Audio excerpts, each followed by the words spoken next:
Bismillahirrahmanirrahim.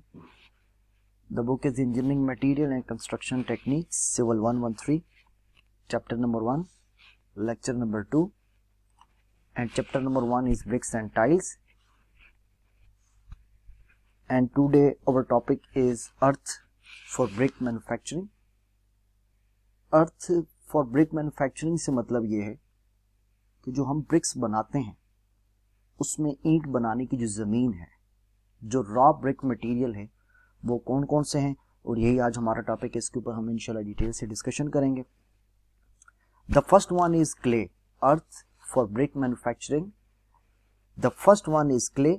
इसमें हम first clay के बारे में पढ़ेंगे, जिसको हम एल्यूमिना भी कहते हैं, जिसकी परसेंटेज हमारे पास 20 to 30% क्वांटिटी में शामिल होती है किसी भी रॉ ब्रिक में।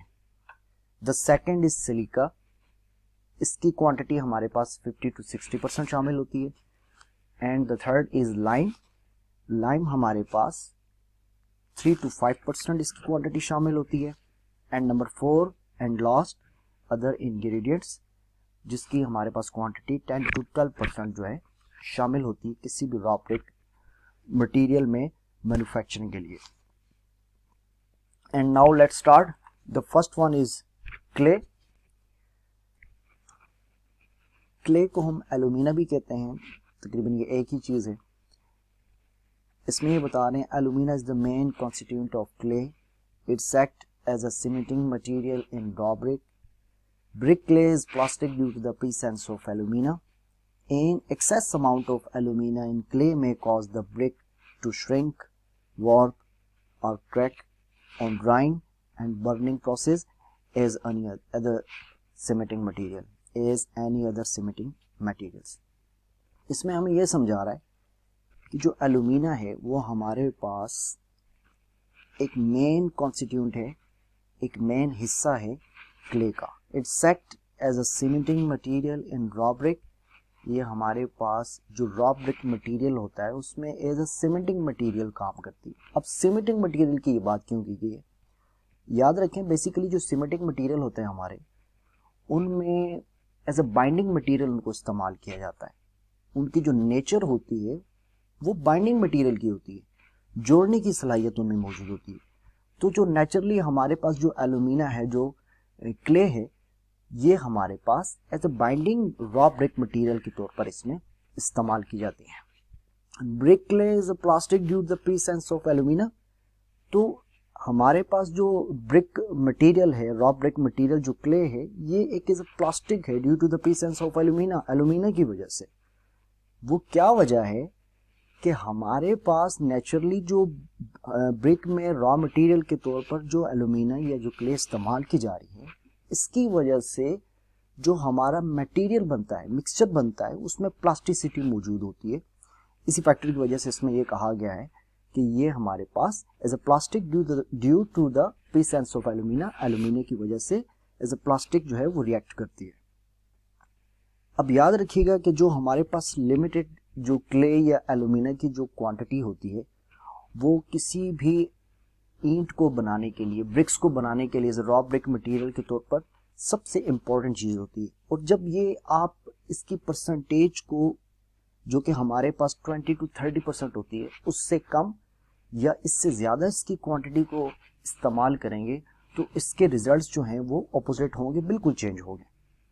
जैसा कि यहाँ पर नेक्स्ट हमें बताया जा रहा है, an excess amount of alumina in clay may cause the bricks to shrink, warp और crack on drying and burning as any other cementing material.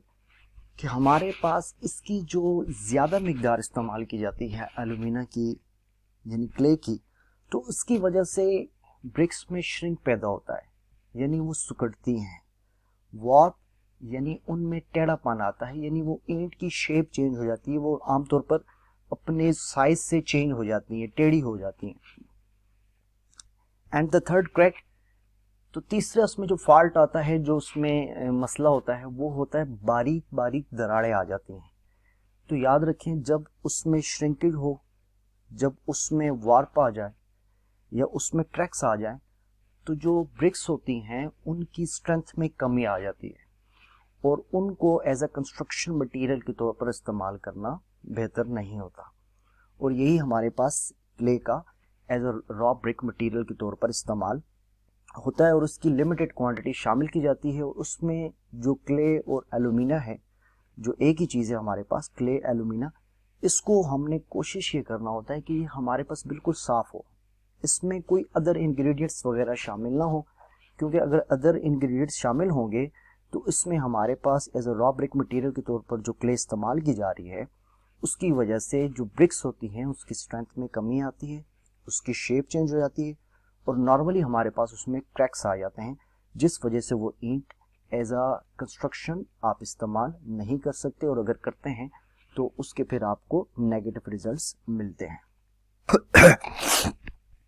And number 2 is silica. Good quality bricks contain 50 to 60% silica. Silica prevents raw brick from cracking, shrinking, and warping. The higher the proportion of the sand, the more and shapely and uniform. Although excess silica destroys cohesion between the brick clay particles and bricks brittle and weak. The durability of brick largely depends upon the proper proportion of silica and alumina. देखिए, silica को basically हम रेत के तौर पर consider करते हैं, यानी सैंड के तौर पर कंसिडर करते हैं। जो हमारे पास रॉ ब्रिक मटेरियल होता है उसमें हमारे पास क्ले और सिलिका एक इम्पोर्टेंट हिस्सा होते हैं रॉ ब्रिक मटेरियल के तौर पर इस्तेमाल किए जाने वाले मटेरियल में। इसकी सबसे ज़्यादा मिकदार जो है, क्वांटिटी जो है वो इस्तेमाल की जाती है, जो कि नॉर्मली 50 to 60% जो है वो इस्तेमाल की जाती है।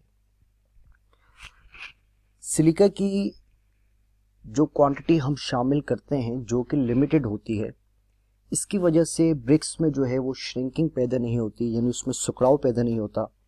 इसकी वजह से ईंटों में क्रैक्स नहीं आते, यानी क्रैकिंग नहीं होती। एंड नंबर 3 वार्पिंग, और इसमें वार्पिंग नहीं होती, यानी ईंटें जो हैं वो टेढ़ी होने से, ब्रिक्स जो हैं वो टेढ़ा होने से बच जाती हैं। ऑल्दो यानी इसके ब्रिक्स जो इसकी ज़्यादा मिकदार ईंट में सिलिका की जो इस्तेमाल की जाती है, अब उसकी वजह से क्या फैक्टर सामने आते हैं। इसकी वजह से ईंट के जो अज्जा होते हैं, जो पार्टिकल्स होते हैं, वो आपस में सही तरीके से जुड़ते नहीं हैं, जिसकी वजह से ईंट आमतौर पर कमज़ोर भी हो जाती है। और ईंट की जो नॉर्मली जो हम देखते हैं ड्यूरेबिलिटी जो होती है, जो पायदारी होती है, जो उसकी स्ट्रेंथ होती है, वो प्रॉपर जो प्रोपोर्शन होती है सिलिका की, एलुमिना की, वो इनकी प्रोपोर्शन की वजह से होती है।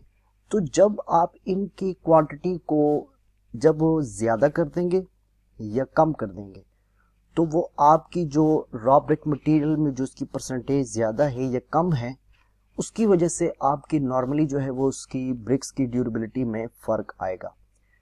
इस वजह से कोशिश ये की जाती है कि हमारे पास जितने भी रॉ ब्रिक मटेरियल है, एज अ मैन्युफैक्चर मटेरियल जितने भी इस्तेमाल किए जाते हैं, उनकी जितनी परसेंटेज क्वांटिटी में बताई जाती है उसको उतना ही इस्तेमाल किया जाए, ताकि जो है वो ईंट जो है वो अपनी लिमिटेड स्ट्रेंथ में और अपनी शेप में, अपनी साइज में, अपने कलर में हमें मिल सके। And the third point is lime.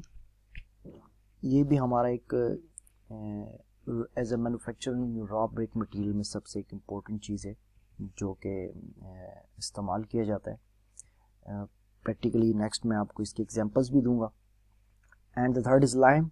Bricks should contain a little amount of finely powdered lime. It enables silica to melt at the furnace temperature of 1650 degrees centigrade and binds the particles of brick together, resulting in string and durable bricks. Excess lime in brick clay will cause vitrification of bricks. The bricks then lose their shape and become disfigured. देखिए, जो हमारे पास lime है, इसकी limited quantity जो है वो हमारे जो मैन्युफैक्चरिंग रॉ ब्रिक मटेरियल है उसमें शामिल की जाती है, और ये नॉर्मली तकरीबन हमारे पास 3 to 5% होती है। मैं यहाँ पर एक इसके बारे में एक चीज़ बताना चाहूँगा कि जो हमारे पास सिलिका और लाइम जो कि as a raw brick material इस्तेमाल किए जाते हैं, ये फर्नेस में हाई टेम्परेचर में एक दूसरे के साथ लाइम की वजह से, जो कि हमारे पास पावर लाइम इस्तेमाल होता है, उसकी वजह से ये आपस में मिलते हैं और इसी वजह से इनके अंदर स्ट्रेंथ ज़्यादा आती है, ब्रिक्स के अंदर ड्यूरेबिलिटी बहुत ज़्यादा होती है। लाइम के ऊपर भी इंशाल्लाह आप नेक्स्ट टॉपिक में डिटेल से पढ़ेंगे। लाइम की हमारे पास फेट लाइम, लीन लाइम, हाइड्रोलिक लाइम और भी बहुत ज़्यादा क्लासिफिकेशन होती हैं हमारे पास, जो कि हम डिटेल से पढ़ेंगे। इसमें ये चीज़ बता रहे हैं कि 3 to 5% लाइम इसमें इस्तेमाल किया जाता है, जो कि सिलिका और जो क्ले है, एलुमिना है, इनको आपस में, जो हमारे पास फर्नेस होती है उसमें हाई टेम्परेचर्स में इनको आपस में मिलाने का जो मेन फैक्टर है वो लाइम है हमारा। लाइम हमारी लिमिटेड क्वांटिटी में जब इस्तेमाल की जाएगी तो एलुमिना और जो सिलिका है वो एक दूसरे के साथ मिलेंगे और उस ब्रिक्स की स्ट्रेंथ जो है, उनकी जो ड्यूरेबिलिटी है, वो जो शेप है, वो आपकी जो एक्सेस जो कर जाती है क्वांटिटी किसी भी मटेरियल की, उससे काफ़ी चेंज होती है। इसीलिए आप इसको लिमिटेड क्वांटिटी में शामिल करते हैं। थोड़ा बहुत फ़र्क होगा क्वांटिटी में तो वो शायद में भी चल सके, लेकिन लाइम की क्वांटिटी को आप अगर बहुत ज़्यादा कर देंगे या बहुत कम कर देंगे तो इससे आप जो उनकी स्ट्रेंथ होगी, स्पेशली जो उसकी शेप होगी, उसमें बहुत ज़्यादा डिफरेंस देखेंगे other than bricks. And the next इसमें इंपॉर्टेंट पॉइंट वो ये है कि excess lime in bricks clay will cause vitrification of bricks, कि जब आप इसमें एक्सेस कर जाते हैं लाइम को, यानी वाफर मिकदार में, ज़्यादा मिकदार में जब इसको इस्तेमाल करते हैं तो इसमें वाइट्रिफिकेशन प्रोसेस हो जाता है ब्रिक्स के अंदर। वाइट्रिफिकेशन प्रोसेस बेसिकली हमारे पास, जो कि आप पढ़ेंगे भी, नेक्स्ट हमारा एक टॉपिक है जो कि हमारे पास ग्लास फर्नेस में इस्तेमाल होता है, जिसमें मुख्तलिफ जब मटेरियल्स को फर्नेस के अंदर जब हीट दी जाती है तो आप उसको किसी भी शेप में, किसी भी साइज में आप उसको ग्लास फर्नेस में मुख्तलिफ चीज़ों को बनाते हैं। तो यहाँ पर उसी चीज़ को जो है इससे रिलेटेड एक्सप्लेन किया गया कि जब आप इसमें ज़्यादा क्वांटिटी इस्तेमाल करेंगे लाइम की, तो वो जो ब्रिक्स हैं वो अपनी शेप्स जो हैं वो चेंज कर जाएंगी, यानी वो अपनी शेप से चेंज होने का मतलब ये है कि उनमें बारीक दरारें आ जाएंगी, वार्प्स आएंगे, उसमें क्रैक्स आएंगे और वो आपकी टोटली डिसफिगर जो है वो ब्रिक्स हो जाएंगी। जैसे ही वो डिसफिगर होंगी, उनमें क्रैक्स आएंगे, उनमें वार्प आएगा, तो नॉर्मली उनकी स्ट्रेंथ जो है वो कम हो जाएगी और वो कंस्ट्रक्शन में एज ए बिल्डिंग मटेरियल के तौर पर इस्तेमाल के काबिल नहीं रहती। इसमें एक दो चीज़ें हैं जो कि हमारे पास नेक्स्ट टॉपिक में बड़ी डिटेल से पढ़ाई जाएंगी, जिसमें एक पॉइंट वाइट्रिफिकेशन का है और जिसमें लाइम का भी जिक्र है। तो ये दोनों जो है हमारे इंपॉर्टेंट टॉपिक हैं, इनके ऊपर जो है वो नेक्स्ट इंशाल्लाह डिस्कस किया जाएगा। And the fourth is other ingredients. Bricks contain a small quantity of iron oxide. Iron oxide acts as a flux line, thus helps silica to fuse at low temperature. It imparts a red color to bricks upon burning. Iron also increases the durability and impermeability of bricks. हमारे पास जो raw brick material होते हैं उसमें other ingredients में iron oxide और sometime magnesium भी इस्तेमाल किए जाते हैं एज अदर इंग्रेडिएंट्स, जो कि ज़रूरी होते हैं। अब इसमें यह बताया गया कि अगर हम आयरन ऑक्साइड का इस्तेमाल करते हैं तो आयरन ऑक्साइड में इसकी जो कुछ मिकदार है वो ज़रूर शामिल होनी चाहिए, जो कि इसमें लाइम के तौर पर रिएक्ट करते हैं, जिसकी वजह से जो सिलिका है उसको मदद मिलती है लो टेम्परेचर में ज़्यादा हीट मिलने की। अब लो टेम्परेचर में ज़्यादा हीट मिलने से मतलब ये है कि जो हमारी आयरन ऑक्साइड है वो इसके टेम्परेचर को बढ़ा देती है, जिस वजह से वो हमारा रिएक्शन होता है। It imparts a red colour to bricks upon burning, और हमारे इस बर्निंग प्रोसेस के दौरान इसमें इसको रेड कलर मिलता है। Iron also increase the durability and इम्परमेबिलिटी of BRICS. Iron के इस्तेमाल से, आयरन ऑक्साइड के इस्तेमाल से इसकी पाईदारी में, इसकी स्ट्रेंथ में इजाफा होता है और इसमें गैर जज़बियत पैदा होती है। इम्परमेबिलिटी यानी उसमें जो वॉइड्स होते हैं वो कम बनते हैं, उसमें गैर जज़बियत ज़्यादा आती है, यानी वो इतना ज़्यादा किसी चीज़ को ऑब्ज़र्व नहीं कर सकते, जज़ब नहीं कर सकते एज अदर इंग्रेडिएंट्स अगर इनका इस्तेमाल किया जाए तो हमारे पास ये